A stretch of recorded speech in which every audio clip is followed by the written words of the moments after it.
Oi, Olá, boa noite. tudo bom, Marcelo? Tudo, graças a Deus, tudo bem.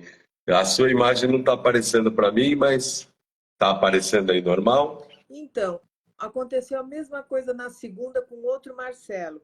Para mim, normal. E aí eu entendi que ele ficou a live toda sem me enxergar. Mas eu não sei o que que é, não. Deixa eu tentar sair, aí eu faço a solicitação para ver se dá certo. Tá, vamos lá.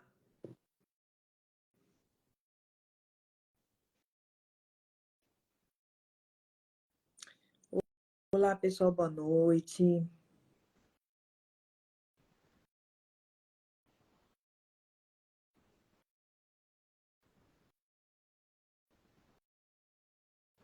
Marcelo deu uma saída, porque ele, que nem o Marcelo da segunda-feira, não conseguiu me enxergar. E aí, peraí, ver solicitação. Opa! Entrar ao vivo, vamos lá, vamos ver se vai agora.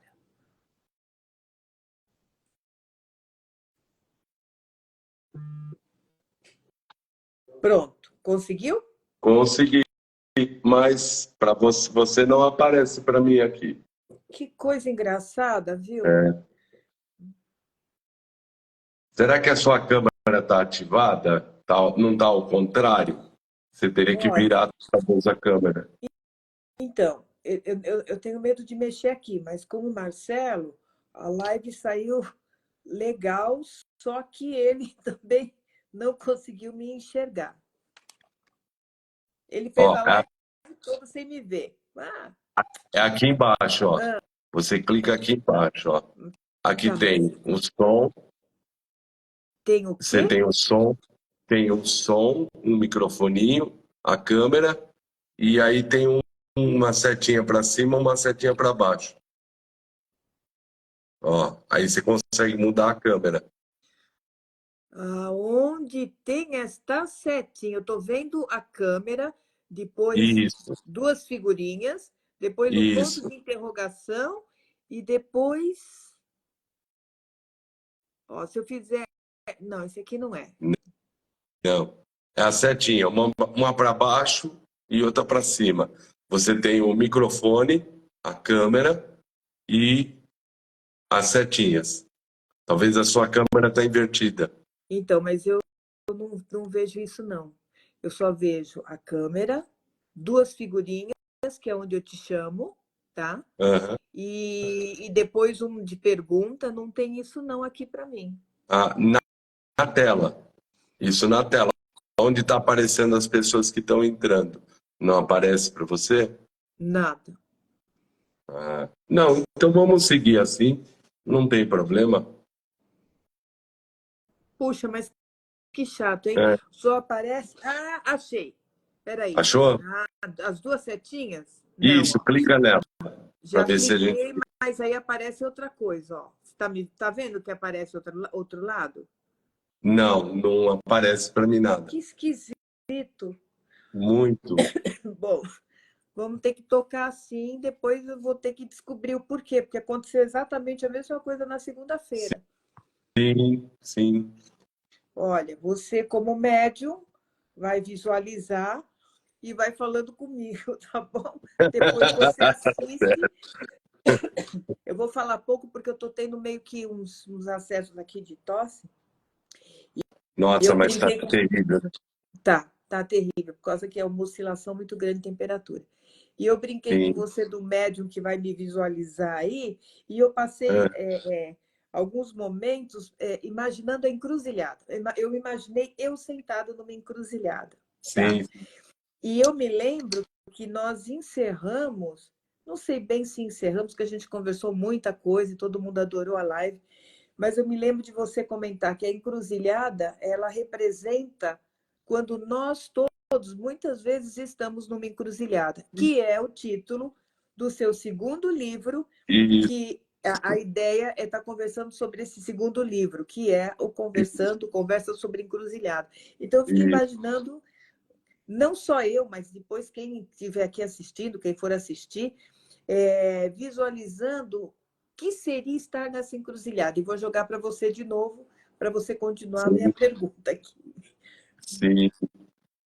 Aqui, ó, a capa do livro, ó. Então você imagina, aqui sou eu, claro que mais novo, né? A Madras é muito gentil com a gente. Eu, e aqui Tranca-Ruas, do lado esquerdo, e o Malandro, do lado direito. E Ah, mas é exatamente assim que nasce essa obra. Ela é fruto da psicografia, ou seja, é eles passando as mensagens, eu anotando, escrevendo. Foi uma obra que demorou muito tempo para ser escrita. Eu demorei uns 6 anos, mais ou menos, nossa, para escrever essa obra, porque eu tenho uma preocupação muito grande. Eu acho que todo médium que se dedica à psicografia, a receber a mensagem das entidades, tem que ter essa postura, uma postura muito tranquila, sem pressa, porque para que você seja o mais fidedigno possível. Porque se você quiser escrever de afogadilho, as ideias vêm na cabeça, mas não necessariamente são as ideias que a espiritualidade quer passar. Então, por isso, eu sempre me policiei muito nesse sentido. Quando escrevia, eu escrevia um pouco, quando achava que daria, quando eles me avisavam, agora vamos lá escrever mais um pouco. Então foi lentamente, foi um trabalho longo, de vários anos, tanto é que eu acabei lançando o meu primeiro livro, que é um livro basicamente teórico, não tem psicografia, que é o Guia Prático sobre a Umbanda, muito mais rápido, né, primeiro, do que esse livro. Embora este livro foi o precursor, foi ele quem deu o pontapé inicial para se escrever a respeito da Umbanda e da espiritualidade como um todo. então, na verdade, você recebeu mensagem. Eu vou estar ruim com a voz, então às vezes eu vou parar, tá? Então, na verdade, você recebeu as mensagens de Tranca-Rua e Malandro, é isso que você está falando, e eles Isso, que te impulsionaram, falaram: olha, começa a escrever a obra. Então, primeiro a história da Umbanda e depois as mensagens psicografadas dele, é isso? isso. Primeiro foi assim, foi bem antes da pandemia, que eu já começava a escrever, eu escrevia um texto pontual aqui, um texto pontual acolá. Acho que a grande virada de chave aconteceu com a pandemia, porque assim, a pandemia estava todo mundo em casa, a maioria das pessoas, e estavam precisando de uma palavra, estavam precisando de continuar os seus estudos de Umbanda, os terreiros estavam quase todos fechados, e Exato. então, quem me conhecia falou: Marcelo, por que você não faz live? Tá todo mundo fazendo live, tem várias pessoas fazendo live, você podia fazer live. Eu falei: eu live? Bom, aí fui subir uma live no Facebook. Subi a live no Facebook, o pessoal gostou. Falou: Marcelo, cria um canal. Aí a coisa foi evoluindo. Eu criei o canal do YouTube. Aí peguei todas as minhas redes sociais, Instagram, Facebook, e doei realmente para a Umbanda. Então, aí eu não tenho rede pessoal hoje, eu tenho Marcelo Pereira, mas quase que eu não posto nada. O que eu posto mesmo são nas redes sociais Marcelo Pereira Umbanda. Aí foi criado o canal. Quando eu terminei o Ah, canal, aí Tranca-Rua disse: bom, agora você vai escrever o livro sobre esse conteúdo que você disponibilizou e vai aprofundar um pouco mais. Falei: tá bom, combinado. Só que toda a renda que você tivesse, a Madras, ela tem a renda dela, ela sobrevive disso, é uma empresa, e tem que realmente ter a sua renda. Certo. Mas ele falou, a sua renda, como autor, vai toda destinada à caridade. Então, para as crianças com câncer, crianças carentes. E na minha obra, quando a gente pega aqui na introdução da obra, vem esse contrato assinado com a espiritualidade e diz assim, toda a renda obtida com este pequeno ensaio deve ser revertida em caridade para as crianças necessitadas, conforme determinação das entidades que me acompanham e me guiam nessa jornada.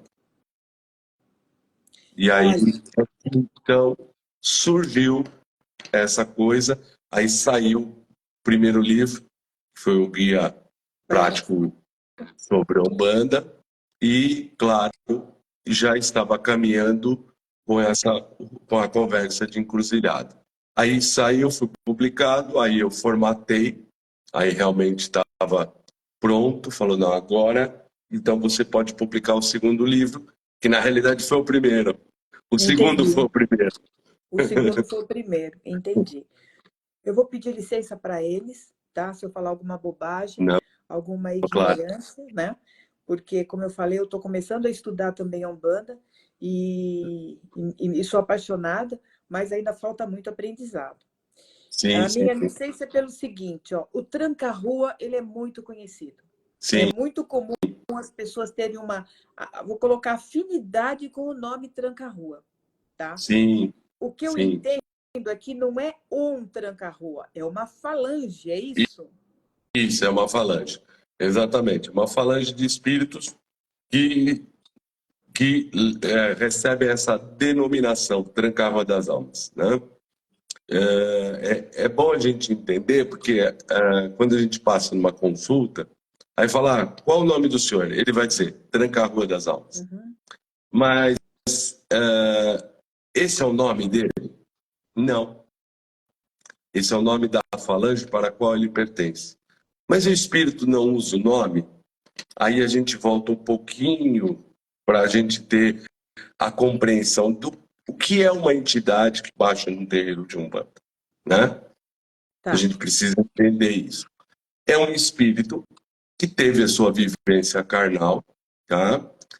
Que teve as suas vidas, aí chegou a um ponto de evolução que ele não encarna mais. Então, mas não existe evolução sem caridade. Então, como esse espírito vai continuar evoluindo, como que ele vai fazer para prestar a caridade para que ele possa continuar evoluindo? Ele, claro, vem acompanhado de uma pessoa encarnada, de um médium, que vai trabalhar e vai dar passividade para que o espírito, então, possa atuar e se manifestar e fazer a caridade continuar. O médium evoluindo, né? E a entidade também evoluindo. A gente costuma dizer o seguinte, na Umbanda, não basta incorporar as entidades. Incorporar é só a ponta do iceberg, é só um mero detalhe. O que a gente precisa incorporar são as lições passadas pelas entidades. Então, quando a gente incorpora essas lições passadas pelas entidades, a gente evolui como pessoa, como ser humano. E a entidade está cumprindo o seu papel, que é ajudar, por isso que é guia, né? Ele vai te guiar nessa jornada, nessa encarnação. E o papel dele é ajudar a te evoluir. Se ele me ajudar a evoluir, ele vai estar evoluindo também, porque ele está cumprindo a missão dele, que é me ajudar na evolução. Os dois evoluem juntos, então. Os dois evoluem juntos. E aí, só para a gente entender, então quer dizer que essa entidade Tranca-Rua das Almas, ele pertence à falange Tranca-Rua das Almas, mas o nome dele não é Tranca-Rua das Almas. Ele é um espírito que tem o seu CPF, seu RG, título de eleitor e que vale. Tá? É um espírito que teve a sua história. Por isso que as pessoas falam, Marcelo, mas eu queria saber um pouco da história de Tranca-Rua das Almas. Pergunte para ele. Ele vai te dizer sobre a história dele. Aliás, no livro ele conta um pouquinho da história dele. Mas é deste Tranca-Rua, deste que me acompanha, deste que trabalha comigo. Não existe uma história genérica, geral, falar, não, história serve para todos os Tranca-Ruas. Como serve? é um espírito individual, né?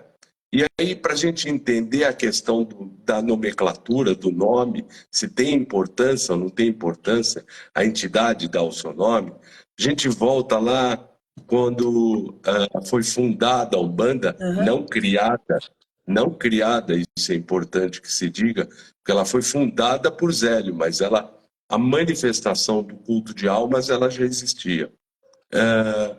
Quando o Caboclo das Sete Encruzilhadas chega no terreiro espírita, né, baixa em Zélio Fernandinho de Moraes, e o dirigente daquele centro espírita vira para ele e fala: não, mas o que o senhor está fazendo aqui?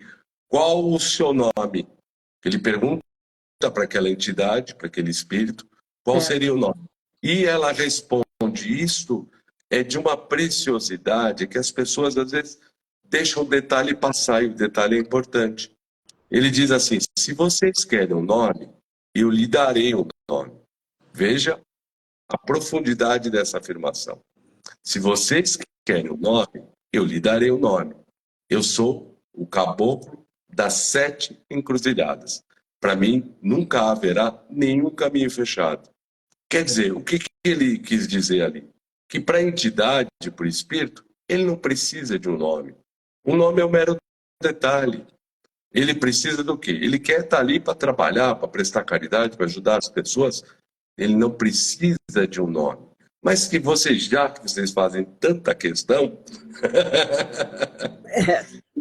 então o meu nome será Caboclo das Sete Encruzilhadas, porque para mim não haverá caminhos fechados. E na Umbanda, ele falou: vou fundar uma religião que vai ser chamada de Umbanda, em que todos serão acolhidos.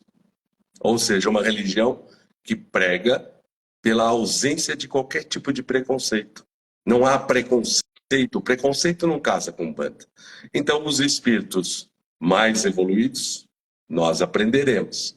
Os espíritos menos evoluídos, nós ensinaremos. Mas todos serão bem-vindos. Essa é a mensagem que o Caboclo das Sete Encruzilhadas passa quando ele anuncia que ele vai fundar a Umbanda. Então veja isso. Quando uma entidade baixa no terreiro e diz: eu sou Tranca-Rua das Almas, ele não está dizendo qual é o nome dele. O nome dele não é esse. Ele está indicando qual é a falange para a qual pertence. E a falange, ela dá umas pistas, ela dá umas indicativos do que efetivamente, de qual energia, vamos dizer assim, de qual irradiação essa entidade trabalha. Então você veja, Tranca-Ruas, primeiro, é um Exu. Se é um Exu, ele está ligado então ao Orixá Exu, Orixá do movimento. Rua quer dizer caminho, está ligado ao caminho, a Exu, mas também a Ogum, que tranca e abre os caminhos. Então é o Senhor dos caminhos, o Senhor da encruzilhada, Exu, Ogum, o Senhor dos caminhos. Os caminhos pertencem a Ogum, a encruzilhada pertence a Exu. Então já indicando. E das almas, então, ele mostra, indica que a irradiação dele, ele sofre, recebe esta irradiação de Obaloaiê, né? Que almas, culto de almas, tem muito a ver com a questão de Obaloaiê, com a questão da cura. Tanto é que Tranca-Rua das Almas, ele não só atua na questão dos caminhos, na questão da prosperidade, mas ele atua muito e fortemente na questão da saúde, né? Então, quando você observa a entidade pelo seu nome, pelo nome que ela atribui à falange pela qual pertence, você consegue entender qual o campo de atuação, qual a, vamos dizer, especialidade daquela entidade. Não existe dificuldade para a entidade trabalha em tudo, mas existe especialidade no que ela faz de melhor. Então, por isso existem as falanges. E as falanges são grupamentos daqueles espíritos que atuam conforme aquele tipo de irradiação. Então, você vai pegar o caboclo Pena Branca. O caboclo Pena Branca é um caboclo índio, está ligado a Oxóssi, que é o grande representante da linha dos caboclos, Pena Branca. Ele está ligado ao Oxalá. Ah, então, ele segue a irradiação desse orixá. E como é que você confirma tudo isso? Existe uma série de formas. A Umbanda mais tradicional, você tem a confirmação não só quando a entidade dá o nome, quando ela risca o ponto. Então, essa geometria magística, ela aponta ali com quais os elementos que é possível se confirmar que aquela entidade que deu aquele nome é efetivamente verídica. Não é um espírito bagunceiro, zombeteiro, trevoso que está se passando por uma entidade, porque ela não vai saber riscar o ponto adequadamente, de forma correta. Então, são Peraí, só um formas... pouquinho. Peraí, um pouquinho. Muita informação. O riscar o ponto é o que ele faz no chão, não é isso? Isto, E quando você isto. vai numa consulta, você também fica ali dentro daquele círculo ou daquele desenho que ele fez, correto? Depende muito da forma de trabalho da entidade. Da Tá? entidade. Tá. Isso.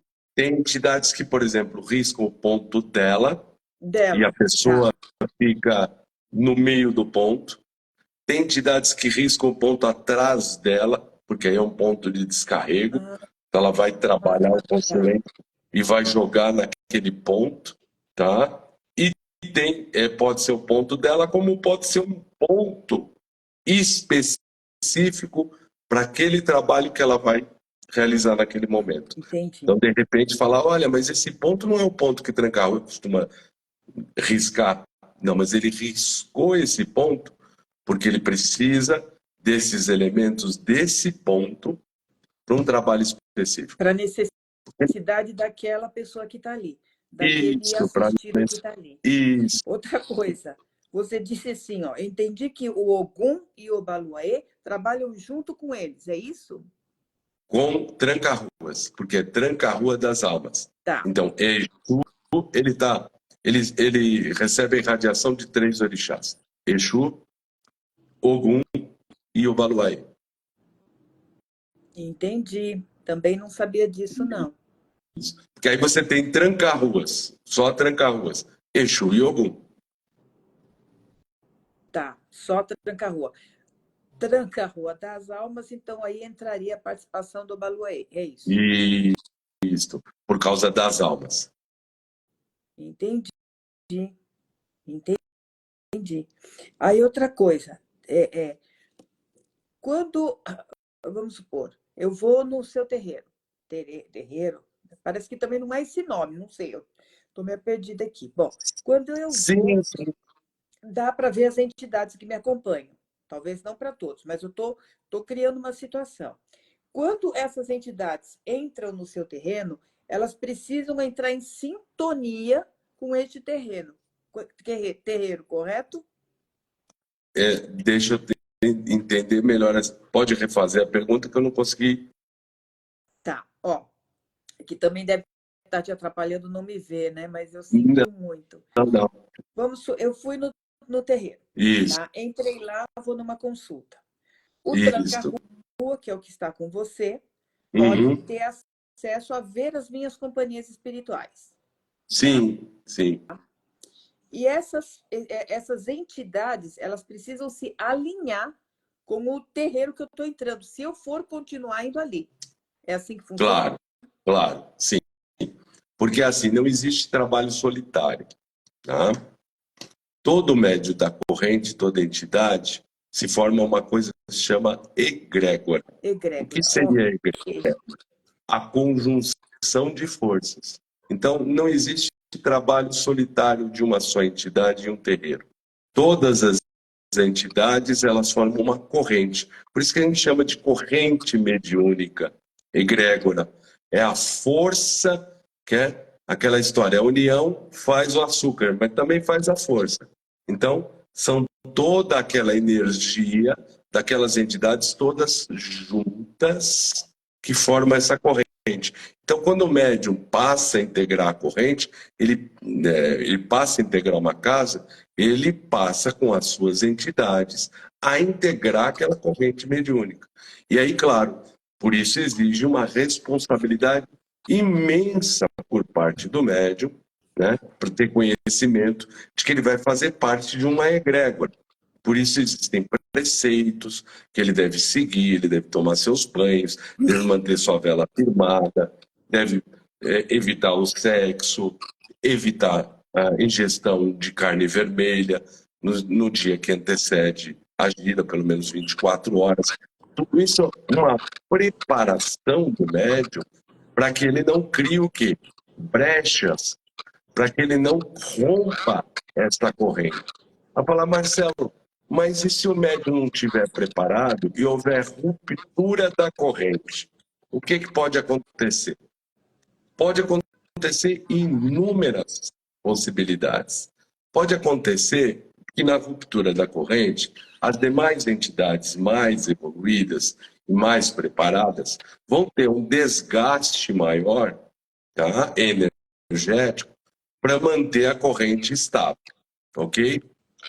Mas também, com a quebra da corrente, a abertura da corrente, você pode abrir brecha para entrar espírito que não seria bem-vindo ali e começar a bagunçar os trabalhos.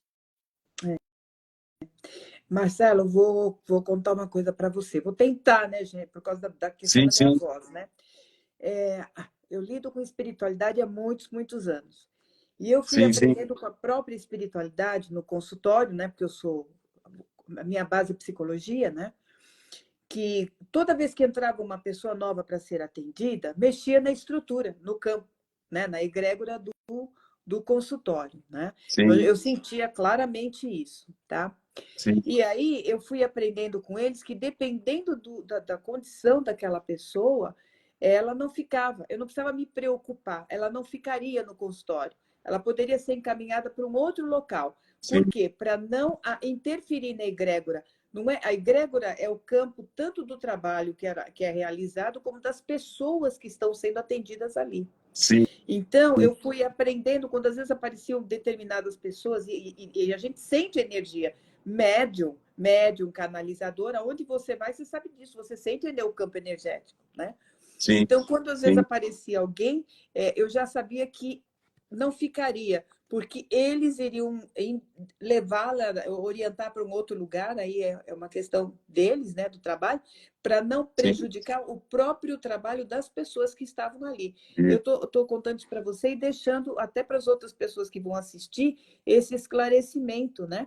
Porque interfere em toda egrégora, tá? E também como expositora, que também já fui no passado, eu sentia isso quando entrava em algum lugar, alguma casa espírita, porque assim, você sente, desde entrar e tudo flui bem, desde a tua chegada tudo flui bem, eu acho que você deve saber bem o que eu estou falando, né, Marcelo? Sim. E às vezes você está lá fazendo a palestra e acontece de tudo, você sente que não está boa a frequência, te dá uns brancos na cabeça, você fala, meu Deus, foi embora. Então, é muito importante essa observação da pessoa em todos os lugares que vão, principalmente hoje em dia, né, Marcelo? Que a gente está com uma egrégora bem complicada, né? Sim. Pode continuar. Precisa sempre manter a energia, né? As pessoas falam, mas para que existe preceito, né? Por que preceito? Gente, é o mínimo que a gente pode fazer. Porque, veja, a gente é um corpo sujo. Vamos ser verdade? Nós temos uma energia densa pra caramba. Nosso corpo é sujo. Nós estamos aí para evoluir. A entidade, que é uma entidade de luz, que tem uma elevação espiritual muito maior do que a gente, o que ela tem que fazer? Ela tem que baixar o seu nível energético para mais ou menos chegar próximo do nosso, para poder acoplar e trabalhar. Exato. E na realidade não é incorporação, o espírito não entra dentro de mim. Ele vai grudar, vai ficar logo atrás, do lado, grudado nos meus chakras, e aí ele vai usar o meu corpo, a minha fala, para trabalhar.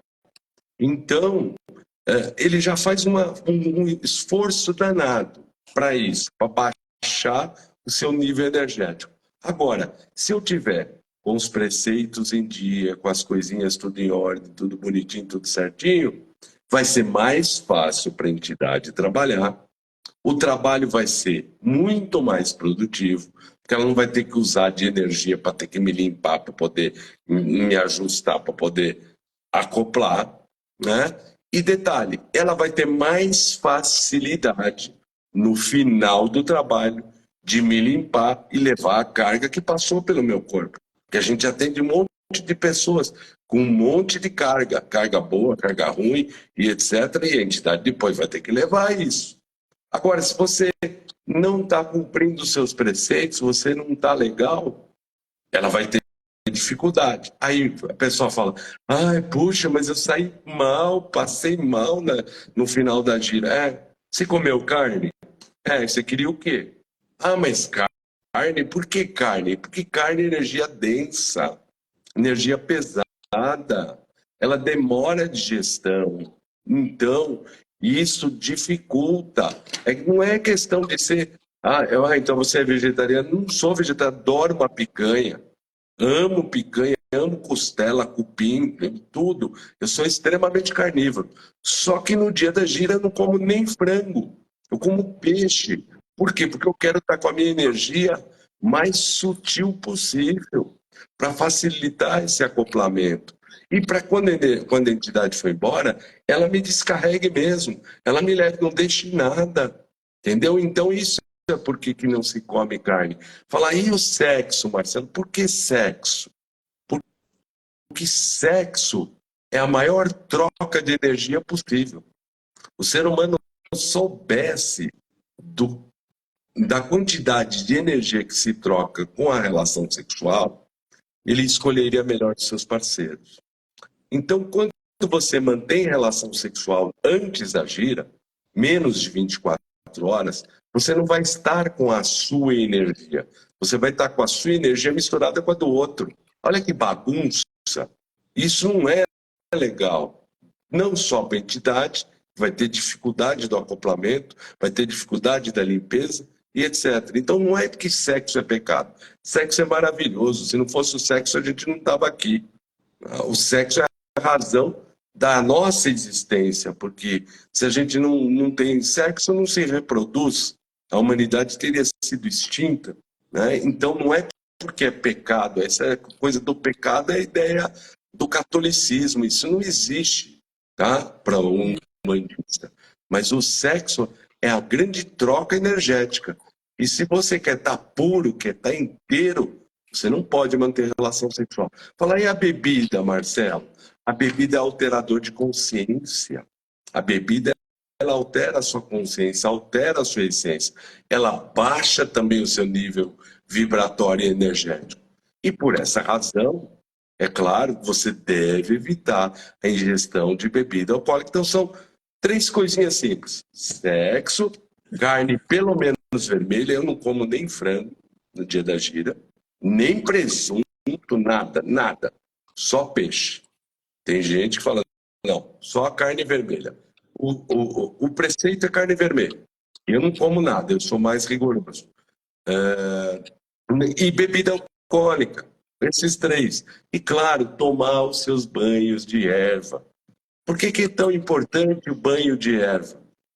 Se a gente for buscar um pouquinho o fundamento da questão da quântica, da medicina quântica, a gente entende, de acordo com a quântica, que tudo tem energia, tudo tem vibração energética. Então, quando você pega um vegetal, se você analisar, parece que está dando eco ou não? Não. Não. Se você analisar, por exemplo, um vegetal, esse vegetal ele tem uma energia, uma vibração. E, é claro, quando você toma o banho de ervas, você prepara teu corpo. Ou seja, você equilibra a energia, a vibração das suas ondas energéticas do seu corpo e prepara para o trabalho. Por isso que é importante o banho de erva. E claro, você tem erva quente, erva fria, erva morna, você tem erva para todo tipo e erva para todo gosto.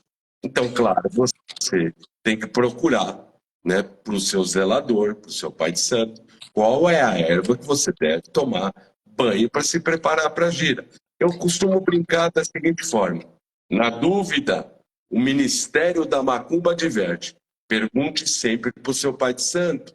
Ele vai dizer, né? Então, Ó, consulte o seu pai de santo. Qual é a erva adequada que você vai usar para aquele tipo de gira? te cortando de novo, mas você falou 3 coisas super importantes para deixar como informação, né? A primeira questão da sexualidade, né? Que Sim, não é a questão de você amar e ter, mas entender que, vamos supor, se você tem muitos parceiros, por ser o próprio termo já diz, né? Penetração, né? Então você está muito ligado com a energia do outro. Você não tem a exato, sua energia, você exato. tem a sua e do outro. Então, se você sai tendo vários parceiros, imagina o que você acopla no teu campo. Importante lembrar que as pessoas também têm um campo e não necessariamente de luz. Por quê? Porque nós estamos aqui Sim, para aprender, então nós sim, temos conflito, nós temos desarmonia, nós temos um monte de sentimento bagunçado. Então, às vezes, não é você que está indo para um atendimento, é você e mais um monte de parte de outros.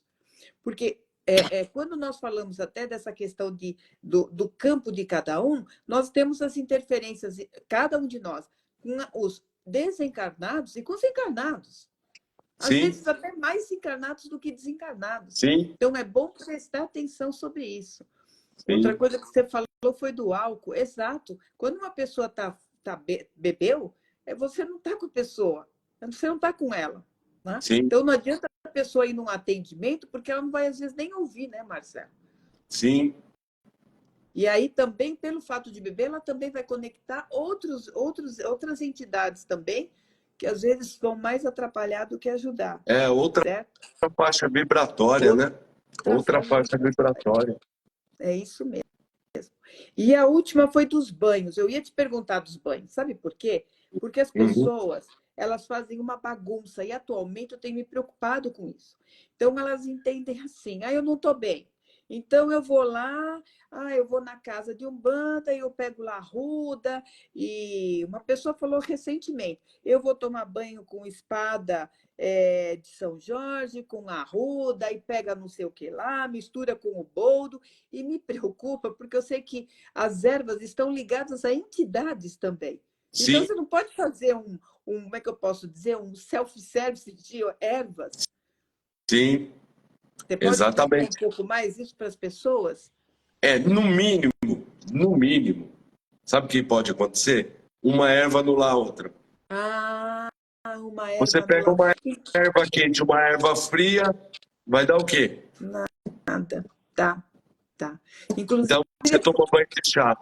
inclusive a pessoa falou: não, eu tomei banho de espada de São Jorge da cabeça, e eu pensei: meu Deus, da cabeça só rosas brancas, não é isso? O resto é do É, pescoço para baixo. normalmente, na cabeça, a Umbanda mais tradicional, ela segue as ervas de Oxalá. Então, boldo, manjericão, são poucas ervas, rosas brancas, que você leva na cabeça, tá? Então, e a pessoa falou, eu me preocupei. Eu não pensei em anular. Eu falei: meu Deus, o que pode acontecer com a pessoa passando essa espada de São Jorge? Eu não sei nem como que foi, mas eu percebo que as pessoas querem se cuidar, mas elas querem. Bom, estou falando uma bobagem, né? Porque é como ser humano. O ser humano vai na farmácia e também pega lá tudo que ele quer para tomar e E só. Tá, tá. a mesma coisa, pessoa. Quer ver o que é tradicional, que é popular? Ah, tô carregado. O que você vai fazer? Ah, vou tomar um banho de sal grosso. Legal, né? Você vai tomar um banho de sal grosso. Você sabia que o sal grosso é um detergente energético? Então, quando você tomar banho de sal grosso, que não vai tomar da cabeça, tomar da cabeça pior ainda, mas vamos dizer que tomou do pescoço para baixo. Você tirou energia ruim e boa. Nossa, eu tomei um banho de sal grosso, eu fiquei acabado, fiquei sem energia. Claro, ele é um detergente energético, ele vai tirar a sua energia ruim e a boa. Quando você toma um banho de sal grosso, eu não tomo banho de sal grosso. Não, Não tem nada contra quem gosta de tomar. Mas se tomar, tem que tomar uma erva para trazer energia, para equilibrar. Então você descarrega, limpa, tira a energia ruim e a boa, que ele vai limpar tudo. E aí você tem que jogar um banho de erva para você se reequilibrar, para você trazer energia boa para você. O que eu já ouvi do sal grosso é que quando você toma um banho de sal grosso, você não vai para a rua. Tá certo isso? Tá totalmente desprotegido. Ah, entendi, porque tirou o ruim, mas tirou o bom. Então a pessoa tem que tomar aquele banho e a seguir colocar outras ervas para equilibrar, é isso? Isso, uma alfazema, né? Um alecrim, né? O mesmo manjericão, uma erva para trazer energia para você, né? Não para, se você já tomou um banho para descarregar, você não vai tomar um banho com uma erva que vai, você não vai tomar um banho de sal grosso e depois arruda, tá? Porque a arruda é para descarrego, senão aí você vai descarregar mais ainda, aí você vai ficar prostrado na cama. Então é alecrim, alfazema, é isso? Isso, alecrim, alfazema, manjericão, são banhos bons. Se você quer tomar banho de sal grosso, insisto, eu não recomendo. Existem banhos tão bons quanto o sal grosso, como a própria arruda com alecrim, né? É a combinação perfeita, não precisa de sal grosso. Outra coisa, eu tenho uma guia, tá? Mas quando é o trabalho de esquerda, a gente não leva a guia de direita. Por que motivo? Sim.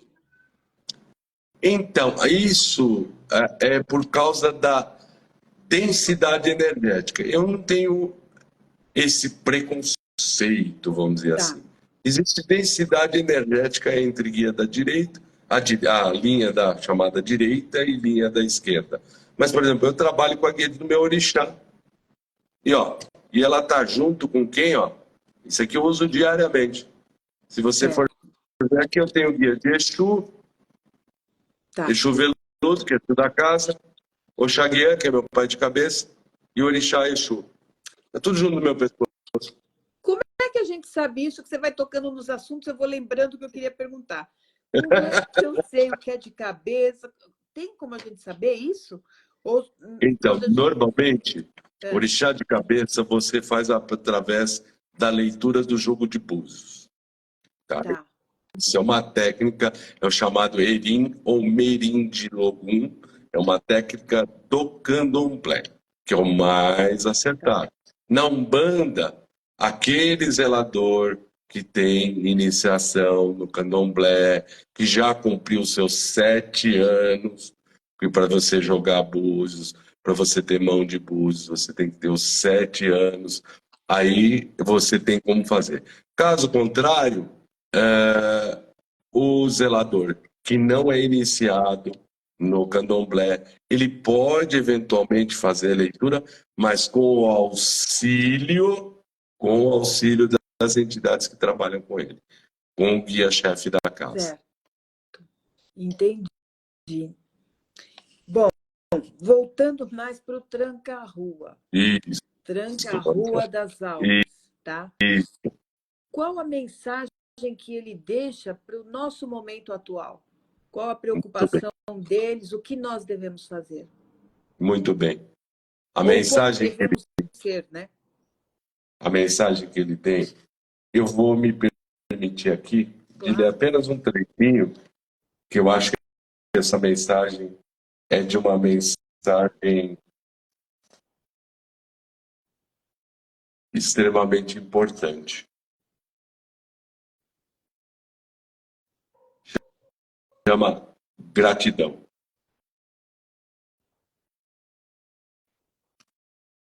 Ele diz: gratidão é a chave que abre todas as portas e todos os caminhos. É preciso ser grato pelo amanhecer do dia, pois vocês estão vivos e se renova a oportunidade de reforma íntima e da evolução espiritual. É preciso agradecer pelo sol de cada dia, pois ele auxilia vocês, encarnados, na produção dos elementos químicos necessários para manter o corpo saudável. Os raios solares fazem com que as plantas cresçam e possam alimentar todos os seres encarnados. É preciso agradecer pela terra. Olha os elementos que ele menciona, que leva todos os nutrientes para as plantas, as quais, por sua vez, servem de alimento aos seres viventes. É preciso agradecer pela chuva, pois sem água ninguém vive. Ela faz as plantas florescerem e se multiplicarem. É preciso agradecer pelo ar. Quantas pessoas não davam conta da importância do ar até que veio uma pandemia, né? Você precisa Então, do ar para viver, né? para viver, né? Nós não conseguimos, ó, sem ele, vocês não vivem sequer um minuto. Seja grato todos os elementos da natureza. Seja grato pelo seu dia, por sua noite, por tudo que ele acontece. Seja grato também pelo que não deu certo, né? E não ocorreu como você desejava, pois certeza lhe servirá de lição, de aprendizado, auxiliará na sua evolução como pessoa e como espírito encarnado. Seja grato pelo que deu errado, sim, porque você não tem a menor ideia, né? A menor ideia do que poderia ter ocorrido se isso não tivesse acontecido da forma que aconteceu, né? Pode que aquilo que deu errado tenha sido representado um livramento. A gratidão é a importante ferramenta da caminhada de vocês. Quando vocês expressam, irradiam energias puras, límpidas e de altíssima vibração, sendo que tudo que se planta também se colhe. Seja grato todos os dias, todas as horas. Envolva-se nessa espiral de gratidão e todo o universo, toda a natureza lhe devolverá isso em troca. Você sabe, meu filho, que em razão da lei da identidade das polaridades ou afinidades energéticas, atraímos tudo aquilo que é idêntico à energia que emanamos. E no final, para não me tornar cansativo, mas ele conclui dizendo que a gratidão é a chave universal que abre todas as portas e todos os caminhos. Não existe, diz Tranca-Rua, caminho fechado para aquele que é grato. Quem emana a gratidão, recebe a gratidão do universo. Marcelo, sem palavras, mas eu diria gratidão a ele, porque com certeza está conosco agora. Com certeza. Né? Que essa mensagem vai ficar aqui para todos que estiveram conosco e todos que vão ouvir, vão receber essa energia dele também, né? Sem sombra de dúvida, como você falou, às vezes a gente fica bravo por uma coisa que não dá certo, mas depois de um tempo a gente até fala, né? Nossa, tá vendo? Olha, ainda bem que aquilo não deu certo. Talvez a gente tenha que reconhecer mais rapidamente do que dar tanta margem a sofrimento, né? Porque a gente se alimenta muito disso, né? Exato. Então, gratidão a ele, a todo o conhecimento que ele passou aqui, né? A todos que estão conosco. Então, como eu já falei, vai ficar gravado essa live, depois também vai para o YouTube, né? Eu sinto muito que o Marcelo, agora ele vai poder assistir, me ver, depois eu mando um tchauzinho para ele, que ele não conseguiu enxergar. E eu estão perguntando aqui, esse trechinho está no livro, sim. É o livro Conversa de Encruzilhada. Tem na minha bio aí, o link está disponível no Mercado Livre. Pode ficar à vontade. Se alguém fez pergunta, perdão, porque eu não estou enxergando nada, ó, tá vendo? Eu não estou enxergando pergunta nenhuma, não nem entrou para mim. Quando você vê, você fala. Compra o livro, compra os 2 livros, tá? Porque um começa com toda a história, ele trouxe um pouco a história de quando foi fundada a Umbanda e... O primeiro livro, minha irmã, só para te dar um feedback, o primeiro livro foi lançado em agosto. A primeira edição esgotou. Nós já estamos na segunda edição do primeiro livro. Ótimo, ótimo. E então acompanhe também a página dele, o YouTube dele, o Instagram dele. Eu ia falar mais alguma coisa que eu vou falando tanto. E olha, eu não perguntei nem metade. Lembrei. como nada é por acaso, eu sou muito intuída. Então, um dia eu estava no carro, nem sei, mandei um áudio para o Marcelo. Falei, Marcelo, a gente vai falar do seu segundo livro e Foi, tal, mas já me foi. veio aqui para falar das figuras femininas da Umbanda. Né? Sim, Aí eu falei de Iemanjá, Ogum, né? Oxum, né? Oxum, Oxum. As Né? Iabás, que a gente chama de Iabás, orixás femininas. Então, agora, no segundo semestre, o Marcelo vai voltar com as figuras femininas, que é Vamos. fundamental também a gente conhecer um pouco mais, né? E Sim, de sim, resto, procurem o Marcelo, visitem a casa que o Marcelo trabalha, porque lá no Instagram dele ele sempre coloca as datas dos trabalhos, né? Então, sim. há uns 2, 3 anos, um médico disse para mim, Fátima, hoje em dia só não se ajuda quem não quer, porque tem Exato, muitas possibilidades, tá? exato, E fiquem atentos, também importante, aos bons lugares de trabalho. Tem exato. muita coisa até no Instagram, tem muita gente oferecendo um monte.